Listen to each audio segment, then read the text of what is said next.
l'AES doit-il rejoindre la CEDEAO ou la CEDEAO doit-il rejoindre l'AES? C'est quoi? On est fatigué, on est fatigué. Les dirigeants actuels du Sénégal étaient sur la bonne voie. Mais dès qu'ils ont eu le pouvoir, ils ont changé. Si nous on doit mourir aujourd'hui, de la manière dont nos parents sont morts pour l'indépendance en Côte d'Ivoire, nous allons mourir aujourd'hui pour libérer notre pays. À nos Français noirs qu'on a pu mettre à la tête de nos pays et qui sont pires que les Français blancs vis-à-vis de leurs frères noirs. On ne sait même pas pourquoi. Mais pourquoi? Quelqu'un qui ne peut même pas parler correctement français comme Diomaye Faye. Ils vont attaquer l'AES. L'impérialisme vous utilise et quand il finit de vous utiliser, il fait de vous ce qu'il veut. Suivez mon regard. Parce que leur objectif, c'est de détruire l'AES. C'est quoi? On est fatigué, on est fatigué. Si nous on doit mourir aujourd'hui, de la manière dont nos parents sont morts pour l'indépendance en Côte d'Ivoire, nous allons mourir aujourd'hui pour libérer notre pays. Vous comprenez de quoi je parle? Ça a toujours été comme ça.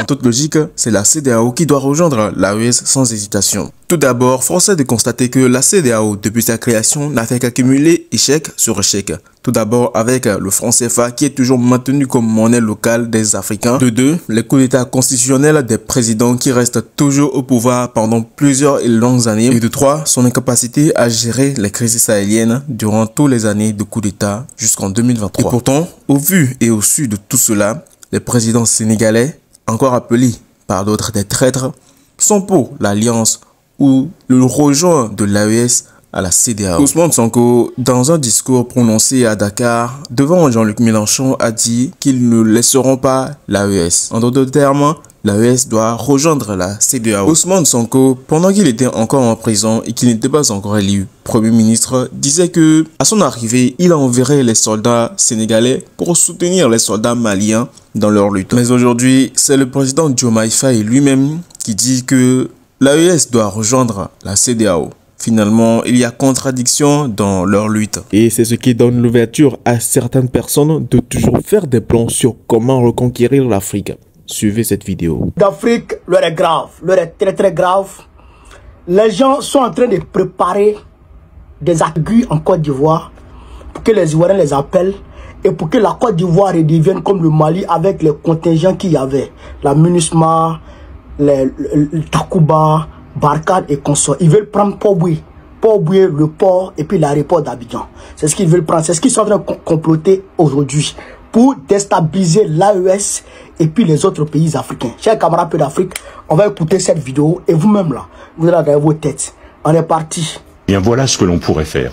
On pourrait se faire demander, évidemment, c'est pas une offre, mais on pourrait se faire demander que l'ensemble Port-Boué, port, aéroport d'Abidjan et l'Homo Nord soient transformés en camp multinational de mise en condition opérationnelle des contingents qui vont participer à des opérations, que ce soit des contingents africains ou que ce soit des contingents européens. Ensuite, dans la question telle que je l'ai comprise, et là je pense que je sors un peu de mon rôle de président de Géos et je remets mon treillis de sous-chef ops de l'état-major d'armée, c'est quel appui Géos pourrait apporter à la stratégie française. D'abord, je pense qu'il faut essayer de caractériser, de façon évidemment, ce sera caricatural, mais les Afriques, parce qu'il n'y a pas qu'une Afrique. Et donc moi j'en vois quatre. Je vois une première Afrique, c'est l'Afrique de l'Ouest et le Sahel, c'est l'Afrique des risques et c'est l'Afrique des frottements stratégiques avec nos compétiteurs. C'est celle dont la France est en train d'être expulsée. Il y a une deuxième Afrique, je ne vais pas dire que c'est l'Afrique centrale, c'est l'Afrique du centre et c'est celle qui est l'Afrique de la francophonie et des ressources stratégiques. On vient de découvrir des gisements incroyables en terres rares et en minéraux rares au Zimbabwe. Et les Chinois y sont déjà, les Russes y avancent. Je ne pense pas que des sociétés françaises aient déjà examiné leur engagement au Zimbabwe. Il y a ensuite une troisième Afrique qui est l'Afrique australe. Je pense que c'est l'Afrique du business. Et parmi les plus grosses économies, il y a évidemment l'Afrique du Sud. Donc c'est plutôt ce domaine-là qu'il faut privilégier. D'après vous, qu'est-ce que la CEDEAO a d'attrayant? Parce que quand on voit les choses, on se dit mais est-ce que ce sont des États qui sont vraiment unis? Prenons un simple exemple, quelqu'un qui veut voyager de la Côte d'Ivoire jusqu'au Bénin. Il va devoir traverser la frontière du Ghana, ensuite la frontière du Togo pour pouvoir passer au Bénin. Et même s'il veut encore aller au Nigeria, il devra traverser encore la frontière du Bénin. Et dans toutes ces frontières, il y a tellement de tracasseries qui vont te casser la tête avec la paperasse, la monnaie différente et encore plein d'autres choses qui te feront enlever très vite l'envie de voyager. Donc on pourrait s'attendre à dire que la CEDEAO n'a rien apporté de bénéfique à part des décisions politiques bidons et cet autre moyen de pression qu'est le Togo aussi, sympathisant de ces pays et facilite beaucoup de choses pour cette fédération. Ça veut dire aussi que cette fédération a une vocation de s'élargir sûrement dans le futur, ce qui est fort souhaitable car si nous prenons l'exemple des États-Unis d'Amérique, qui sont à peu près de 50 pays, et ils sont unis ensemble, ce qui fait qu'ils sont très développés et ils évoluent très vite. Pourtant nous, les Africains, les Européens nous disent de se séparer avant de pouvoir se développer. Et nous aussi, un peu bêtes qu'on est, on les suit et jusqu'alors on n'est toujours pas développé. Le Sénégal, les dirigeants actuels du Sénégal étaient sur la bonne voie. Mais dès qu'ils ont eu le pouvoir, ils ont changé. On ne sait même pas pourquoi. Mais pourquoi? Moi, je sais pourquoi. Le président actuel, Diomaye Faye, sa femme, est la petite sœur de la femme de Macky Sall. Même mère, même père. Il va lui faire du mal comment?